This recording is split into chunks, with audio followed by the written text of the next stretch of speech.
Welcome back to another episode of It's All Been Trucked Before. This is the final, this is the end of the Records trilogy, the record stories, the Star Trek record stories. I don't know why I'm talking about them like they're soap operas, but that's what this episode's all about. Please check it out. Also, while you're checking things out, check out Marianne's macabre movie review. She's checking out it's macabre. What do you think it is? It's horror. A Quiet Place? Yeah, it's quiet. It's a quiet place. They talk about that. They talk about the big movies like that. They talk about the little movies. They talk about the foreign releases. They talk about the old stuff. She's got it all figured out. What do people think is scary? What's cheap and overused? Marianne's going to tell you all about it. It's all at IABDpresents.com, and it's all been done before. You know what hasn't been done before? You may have not gone to patreon.com/IABD to support us. Support all of our programming there. It's really easy to do, and you get all kinds of bonus content. Just like this is a bonus episode of It's All Been Trucked Before. The end of the trilogy, the vinyl trilogy on It's All Been Trucked Before. Welcome out to another special episode of It's All Been Trucked Before. This is Steven. This is Jimmy-Jerome. And we have reviewed the third of the three 1970s story albums. Let's start with our ranking, because we ranked the first record we listened to first. Oh, is it? We ranked the second one second. Well, actually, I mean, we listened to them in the wrong order. Sure, but right. The first record that you guys heard, we ranked first. Second one, we ranked second. Where does this rank in those? Fourth. I don't disagree. Well, let's talk about some of the overall things. You said you think the first story, The Man Who Trained Meteors, was credited to Alan According Foster? to the internet and the Star Trek Wikia. Okay. Just the Memory first Alpha. one there, not the other first three. one. The rest were... The other three, nobody is taking credit for those. Yep. I will reluctantly say the first one was the best of the album. Yeah. Reluctantly. Yeah, the rest seem very... the last one, I guess, was okay, but as these go... No, they were all the middle two were like, and I know there were comic books from some of these. The middle two seem very much designed for a comic. In fact, I think the Dinosaur one, if you look online, it's a picture of Kirk and Spock in their Star Trek Motion Picture uniforms with dinosaurs, with Tyrannosaurus Rex, cartoon Tyrannosaurus Rex, and a pterodactyl behind them. I mean, they have tried many times to make a Star Trek dinosaur movie, and it's never come to screen for good reason. I feel like at least 3 times in Star Trek's history I've heard of scripts written about a Star Trek, visiting dinosaur era or planet. But this was the only one that actually made it out, unfortunately. And I made this note by the time I got the fourth one. It's hard for me, even looking at these covers, when I listen to these, I still think they're in their original series uniforms. Yes. I don't picture them in the motion picture. No. I feel like this is probably animated series era.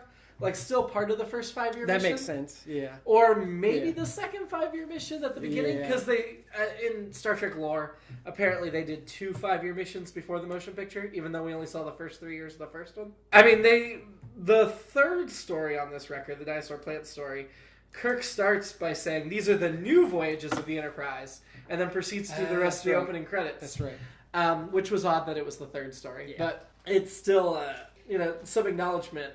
But interestingly, the animated series characters, Maress and Eric's, appear on the other records. They don't appear on this one. No, we have some other... Chekhov joins, Chekhov had disappeared during the animated series in the records. Yeah. And then we have Sulu has been demoted to Ensign in 2 of the stories. Or it's his brother.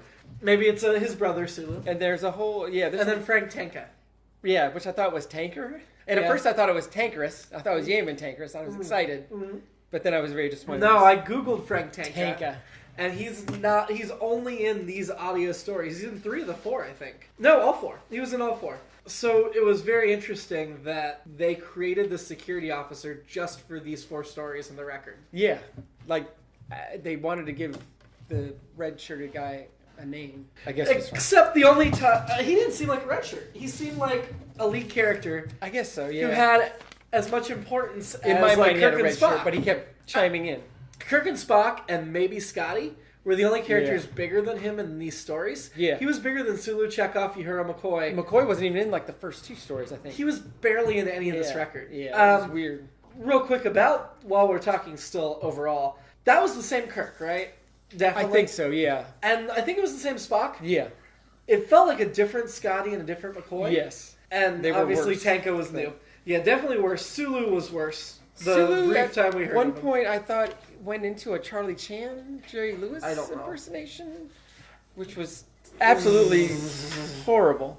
I was just glad Chekhov was back because he wasn't in the first two records. By Chekhov, do you mean series. the energetic, fearful, full of youthful enthusiasm Chekhov? Right after he said youthful enthusiasm, the line that had prompted that was so not enthusiastic. Yeah. At all. It was like you're reading the script and you're not reacting to the actor's performance. And I can't remember the first two records. I feel like they might have had a little narration. These all had heavy a lot of narration. I wrote that down too. I think it's the same narrator. Yes. I think it was the same Uhura too, by the way. Yeah, I think it was the same narrator, but he did so much more for some reason. Yeah. I think they also used the same footstep sound effect. It didn't matter if the person was running away or walking away. Same steady beat. Yeah. Yeah. Thankfully, we didn't ever hear multiple people walking, so they could be out of rhythm. Yeah. Any other overall comments, or should we dive into story by story? Another thing I liked about the wiki was the they didn't want to give a specific time for any of these. It was always approximately 15 minutes, approximately 14 minutes. Sure. I don't know why. Not a big problem, but I just they're probably curious. Like if they're 14 minutes, 12 seconds, they're not going to give you the specifics. I guess. Yeah.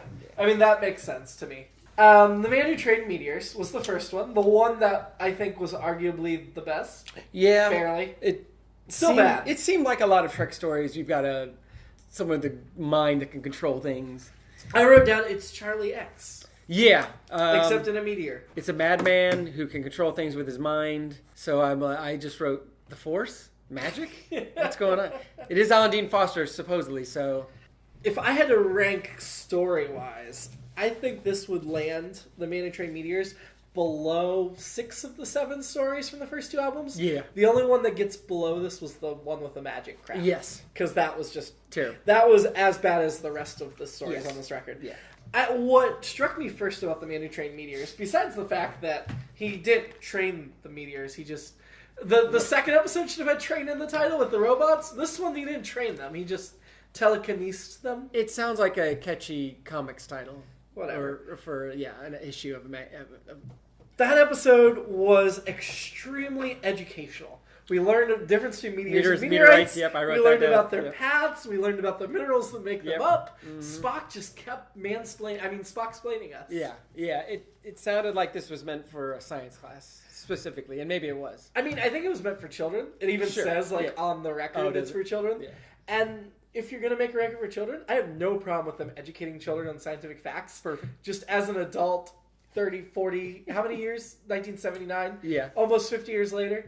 Or 40 years 40 later? years, yeah. It feels very forced. Yeah. It was exposition that didn't even need to be exposition. Because we didn't need to know the difference between meteors and meteorites, did we? No. But, I guess they're if it's to educate children. If some people might That's be fine. like, why isn't it called The Man Who Trained Meteorites? There could have been some people out there. Probably not any, but... I liked Tula Yorker, who was barely in it, the governor. Oh, yeah. Kirk apparently seemed to know him. And that didn't go anywhere. Of course. But it was like, again, Kirk knows somebody. As always. Sure. I mean, that's a trope of the original series, so I can't fault them for extending the trope to the audio story. Yeah, I like those things, even if they're not handled great. Right. I feel like some of these records took the stereotypes that were boiled down from the original series and then brought them back in. Yes. So they almost feel like fan fiction. Yeah. Rather than actual Star Trek And they may stories. be, since we don't know the writers for most of these. I mean, I think we can, even though they weren't canon, but they were official licensed releases. Yes. So, yeah, I like the novels. The novels aren't canon. Right. With very few exceptions. Right. So, I guess, yeah. I did stick on a sexist part where Scotty called you her a woman. That did not feel right. There was some of that going on. I did not like the new Scotty. No, and he is the hero for the first two. Yeah, the first saves one, the day. Uhura can't trace the call. He has to. Uhura's a that doesn't make any communications sense. genius. Yeah. And then later she's a computer genius in the last episode, the Human Factor, which I'm okay with. I mean, absolutely. But she can definitely trace a call. That is in her skill set. I liked the villain, Tyrannus or whatever, saying, "Welcome, prisoners, visitors." Like, as if you could not be more heavy-handed that this was going to go wrong. I mean, I didn't like that. I actually hated that. I don't know why I said I liked it. And just to hit the narrator one more time, I think there was a lot more actual stuff going on this time. That they almost think the narration is better than because the sound effects Their Foley team sucked. I mean, Brendan Talty would have done a much better Oh job. my God, Brendan Talty would have kicked their butts. I know it's 2018, but still, even back then, he could go back in time and do a better job. He wasn't even born yet. Doesn't matter. Exactly. He still would have done a better job. I So forgot. I cheap. was gonna say take credit for writing these, even though I wasn't born yet, because clearly, child Jimmy-Jerome Yes. would have written stuff. Of course. I don't know. The one narration line that stood out to me on this, when he says Kirk and Spock rejoin their Scottish friend. Yeah. That stuck out to me because it's like, oh, he's not their friend. He's the engineer. Well, they really want to drill it home for that great closing line of, "You're not just a good Scot, you're a great Scott. I wrote that one down too. He also says you're a credit to your kind. Does that mean humans? Scottish people. Scottish. It Scottish was. people. Okay. That first episode, they kept bringing up that he was a Scot, Yeah. just in case Yeah. you forgot Yeah. that he was Scottish. It was crazy. I mean, that bump line, that laugh line that they ended with, Ugh. that was actually the best of the four, I think. But they all ended with cheesy laugh lines They did. after the story. They did. Last note I have from this story was when Kirk told Spock, "You haven't tried to control a man's mind before." Yeah. Spock said it, which is wrong. I think it was Gamesters of Triskelion. He Yeah, he did manipulated it somebody through the the wall. wall. Yeah. So he lied. Yeah. So, I mean, we know Vulcans don't lie. I mean, they do lie. But, Sure.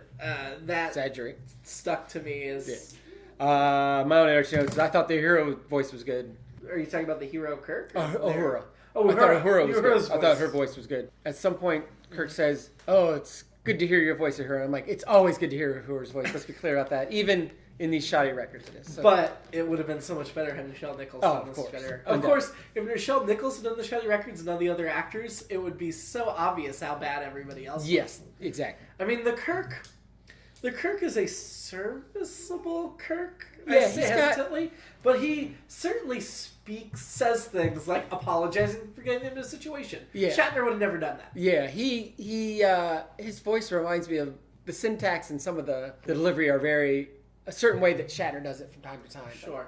But overall, I think I said the last couple albums, very nasally. And the Spock guy is he's like, if I'm flat, that'll sound the same as Leonard Nimoy, which of course he does not. No.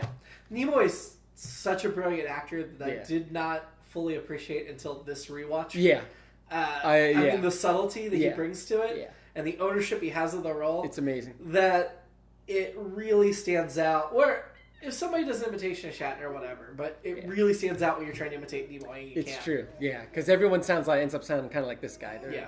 very flat, which is not. And their McCoy sucked too. Oh, it's terrible. Terrible. Terrible. I don't think we did this with the other records, but do you have an alternate episode for the Man Who Trained Meteors? We won't do Fashion Beat for any of these. It's we can't see the alternate episode is it's Yoda and they defeat him too. I just thought it was Charlie X a little bit older. Yeah, that's true. Charlie, what are you doing here? I did actually. I will say there was one sound thing I like is the people from the planet trying to contact him. Like, it's a madman. I actually did like that. So the next two, I have way more for the notes for the middle two than the first and last. But... I have a bunch for Dinosaur Planet. Okay. Definitely more than the Robot Masters. So let's jump into Robot Masters. First, Commodore Steve Decker. Steve Decker, Matt Decker's brother, I was gonna say, uncle, did he have uncle to Will That Decker. makes sense. He probably had a brother. That was also a Commodore. Well, that doesn't make sense, but I mean, it could. it's possible. It could. It just felt like they put Steve Decker in there as a familiar name Yeah, for people to bump up. Yeah, That's all it felt like. There was no character relation. like maybe they got an early copy of the draft for Star Trek the Motion Picture and just wrote off that and like. You know, this was released right about the time the motion picture trying to drum up. Yeah. So they may have done That's a that to possibility. remind people that Decker was a Star Trek name. And just because I was so disappointed that it wasn't Tankerous, I was really excited when I thought they said Tankerous. With Lieutenant Frank Tanka. Yeah. We kind of skimmed over this earlier, but why was Sulu reduced in rank to ensign I in don't these know. episodes? I don't know. Because they kept saying the ensigns, Right. and they registered him as Ensign Sulu Yeah. multiple times. Yeah. If he is the one that becomes captain out of all of them, he would have been demoted. Yeah. So the only thing I can think of is that he has to be like Sulu's brother, but we never heard about Sulu having a brother. Right. I mean, clearly it was meant to be Hikaru Sulu. I Yeah. don't get why they demoted him. It was weird that again there was no McCoy, but they kept Sulu around, but they gave him a lesser rank, I should say. Yeah. But yeah, it was just not. Right away, Robot Masters lost me because they started with, well, first of all, they called the Klingon and Romulans evil, very black and white, Right. which Star Trek does not do. Later, they were called bloodthirsty beasts, the Romulans, which, ridiculous. Twice they said the Romulans live outside the known galaxy. Yes. Which is not true. It's all within the same galaxy. Right. And they also call it, at one point, the Federation Galaxy. The Federation occupies a small portion of the galaxy. The whole galaxy doesn't belong to the Federation. And I wonder what there were, whether it's Star Trek comics, Star Wars comics, any kind of comics, these kind of things happen. But it seems like with as little at that point Star Trek material as there was that was authorized, I guess, for lack of a better term, they could have done a better job of getting stuff like that right. Right. Yeah. I mean, to be fair to them, I don't feel like Star Trek really got into the different parts of the galaxy until Next Gen, a little bit, Voyager a lot. Yeah. Because Voyager, they threw them to the far side of the Delta Quadrant, Right. and they talked about the 4 quadrants a lot. We really got an idea of what the galaxy looked like. But we know that the Federation is mainly in the Alpha and Beta quadrants, mainly towards the center of the galaxy. It's not the whole thing. And I just don't get the Romulans are right in there too. We've had them go original series so far. We had them go twice beyond the edge of the galaxy, right? Okay, that part is also ridiculous. Yeah, where no man has gone before, and But there'd be no planet and sun and Right, moons outside of the galaxy. Right. Unless they're going all the way to another galaxy. Right. Which we know they're not. right. So, to remember me, the it other just felt like they were using the wrong terms. Yeah. It just bothered me so much. I don't think I could get past that portion of it. And then the way the Romulans were portrayed, so two-dimensional. Yeah. I hate that the pirate ship was called Romulus 2, when their planets are Romulus and Remus. Right. It's so, because that would be like a really important pirate ship. it's like naming a ship Earth 2. Yeah, it's just lazy. It's just so lazy. Well, it's not even lazy, it makes no sense. Well, you that wouldn't too, name a but- pirate ship Earth 2. No. Maybe a ship that was official and part of the fleet. The bummer is the idea of a Romulan pirate ship should sound awesome. Right. That should be awesome.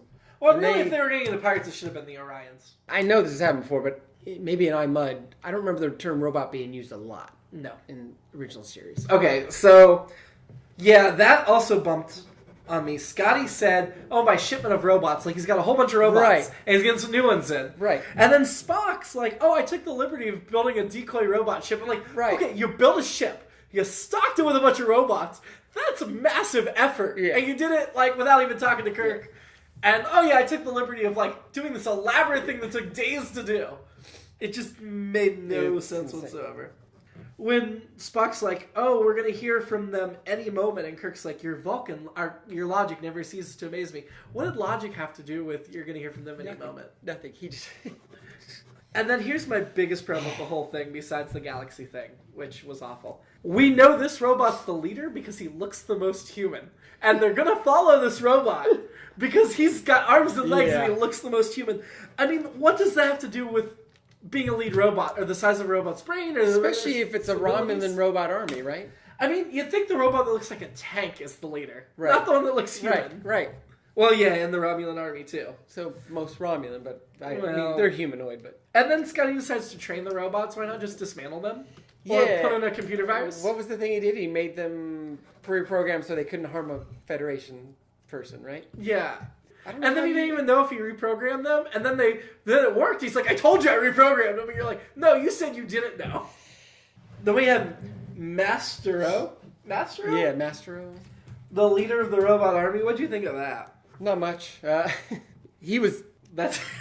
Oh, and he ends up being part of the Enterprise, right? They bring him... that's the They terrible bring him ending. back for the laugh line at the so end. terrible. Oh, it is. It's another terrible, Spock, you're logical, so you're like a robot, blah, blah, blah. It's like, Well, the whole thing with Mastero, twist ending, that I'm going to kill all humans. Oh, wait, I'm going to kill all Romulans? Yeah.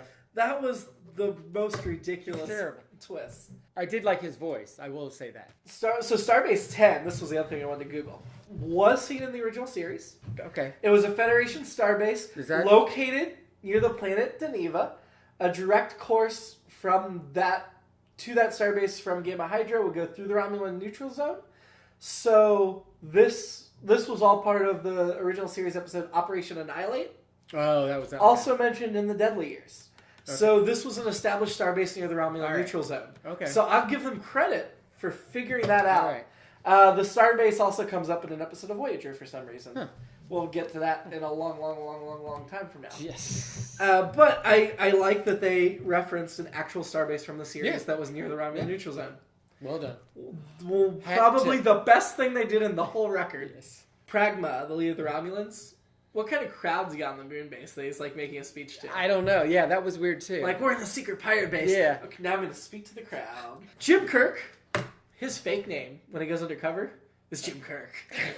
He's had encounters with the Romulans. Why does he think that'll work? And I noted he's popular with the Romulans. They're like, oh, we know about you, Mr. James Kirk or whatever. Not only do they know about him, which honestly they should know about him because the Cold War thing was the first season episode that we loved. Yeah. Balance of Terror. So that was like the first human Romulan encounter in forever. Yeah. So of course that would make a note. And then Enterprise Incident. And Enterprise Incident is huge because they steal the cloaking device. Yeah. So I feel like, of course they know about him.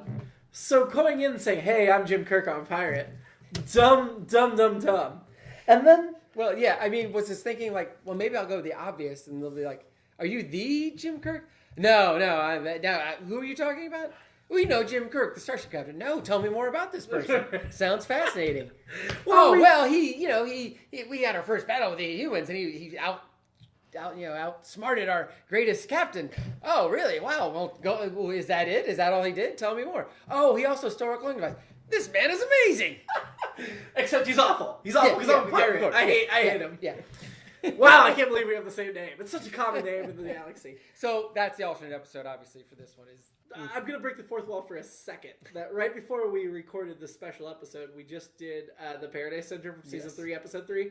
And you talked about how even when he loses memory, Kirk has a god complex. Yes. So the fact that Kirk doesn't think they'll even know his name is an exact opposite to his ego. Yes. And I also bumped on the fact that Pragma knew who Ensign Chekhov was. Yeah. I get that you know Kirk, right? But you know his whole crew down to the ensign that navigates. It's almost like in Wrath of Khan, how people complain that Khan knows who Kirk is, or Chekhov is, because Chekhov wasn't in the episode, wasn't in the season. Right. But I buy the explanation that he was below decks. Maybe they get encountered. Khan was super smart. Ship. He had plenty of time to examine the computer when he was marooned. Yeah. And the last thing I have on this one, and this one really bothers me too. The Romulans knew Jim Kirk was Jim Kirk the spy. Right. Still took his robots. Still put his lead robot in charge. And then we're surprised that he reprogrammed the robots. Yeah. That's cartoon villain 101 right there. Yeah. I feel like sometimes we talk a lot more about the bad episodes than the good ones. Sometimes they're more fun. Because there's so much more to complain about. Yes. Okay, Dinosaur Planet, you start. I'm sorry. It started with a weird... Pew, pew, pew. Yeah, I think it was the beginning of Jungle Love. I thought it was going to keep going. I thought it was a laser space battle. Pew, pew, pew. Anyway, then it went right into the narration. Didn't even... Yeah, and then I... They've acknowledged that. Yeah. I had the note, where's McCoy? But then he popped up all of a sudden. The real McCoy. Someone, at some point, they're like, I wish it was a prehistoric pussycat. Because then I'd feel safer. It's like, wouldn't that be a saber-toothed tiger? Yes. Yeah, so I don't think they'd be... The name of the episode is Dinosaur Planet, and right away you know that's trouble. I mean, that's like, hey, like you said, they've been wanting to do a dinosaur episode a long time. So they were just literally like, all right, Dinosaur Planet, we're going to call it this, and let's see where it goes. And so the basic concept, that we meet these things that are like T-Rexes, but they've evolved as a dominant life form. Right. Could have been a really good story. Yeah, and could have been. Again, this actually... And even the fact that they turned out peaceful. Right. And we're like, oh, we know your intentions now. We don't even care that your stupid Wadsworth is trying to hurt us. Yeah. We still get that you're cool. Like, the idea of these beasts being able to talk that way and telepathically and all that, that's a good concept. Yes. And then they squandered it in this terrible story. Why'd they have to be called T-Rexes? Okay, so I wrote that down too, and they said pterodactyls. And it was really bothering me that they were the same dinosaurs on Earth. Yeah. And then there was this really weird scene where Spock said, well, because I wrote down, dinosaurs are evolving parallel, just like all the people planets, the trope. Yep. But then Spock's like, well, the Earth version has shorter arms, smaller skulls. And they really got into that these were similar to the Earth T-Rex, but a different version. More science. Which... to me is like, okay, so these are like the difference between a human and a Vulcan. That they look similar, but you break it down, they're quite different. Yeah. So this is a T-Rex and whatever. Sure. But then it was immediately ruined because the T-Rexes were like, yeah, we're T-Rexes. Yeah. And you're like, wait a second. You have to have another name for yourself. I don't know besides Tyrannosaurus Rex. Why? I mean, as much as they explain other things in these episodes, I don't know why they couldn't have gone out of their way to explain oh, they look like T-Rexes. A little but they're bit like actually- them, but very different. But they're, yeah. And they speak English. They learned English real quick. Yes, they did. This is the first one they said in Sulu, the first of two, because I wrote that down. And they said in this one he's a history buff. So add that to his list of hobbies. Yeah. What, he loved old guns and... He loved a lot of things. Yeah. Spock in this one said portable tricorder. Can you be... Aren't they all Yes. portable? Yes. And I may have had the wrong character, and this just shows how bad the voices are on these. Did Sulu call Spock a pointy-eared varmint? Somebody did in this episode. That was McCoy, but I could be wrong. Yeah, that With like I his said, ice-cold green blood? yeah, I think the voices are so bad in these that they're not. Some of them aren't distinguishable at times.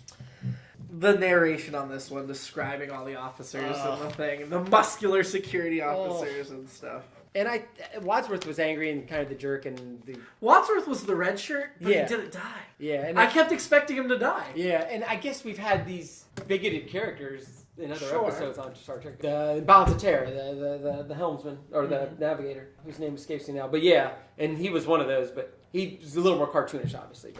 But it was almost like Shatner wrote this episode because every time Wadsworth needed, Kirk kept carrying him. Right. Multiple Yep. times Yep. Kirk carried him, Yep. which seemed like Shatner rewriting the script. And the weirdest part of the Wadsworth part is, and this is one I don't think they would have even done in the original series, was they find those jewels, those rare jewels. I wrote that down too. And First of all, how are they rare in a cage that they're full of? right, there's molten gold, and before the T-Rex started talking telepathically, I was like, why would T-Rexes want, what are they going to do with jewels?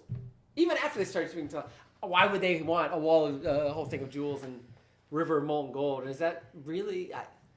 And this whole thing about wealth and riches is not a Starfleet thing. No. It was. Yeah, So... This episode, Wadsworth wanted them to kill the birds, the pterodactyls with photon torpedoes. Yeah. They have to aim those, right? Hit them in movement. It's not that Yeah. easy. First rule of the Federation: respect the rights of all intelligent life. That's not the first rule of the Federation. The Prime Directive is the first rule of the Federation. Ship's computer's never been wrong before. Really? We know better than that. The cave is the only chance. Why not just beam back up to the ship? Right. But that, of course, is a thing they make a mistake in the episodes, too. Yeah. And then, fleet of pterodactyls. Wouldn't they be called something else? Like a flock of birds, a murder of crows? Right. What is the name for pterodactyls? I don't know. A Starfleet of pterodactyls? Is there I guess. And then when they're like, you'll never make it. Climb on us. And they ride the T-Rexes out. The Ride Us? Yeah. I was saving that note for last. Yeah. Because that was as bad and cheesy as it gets. I don't remember what the closing line was in this. I didn't write it down.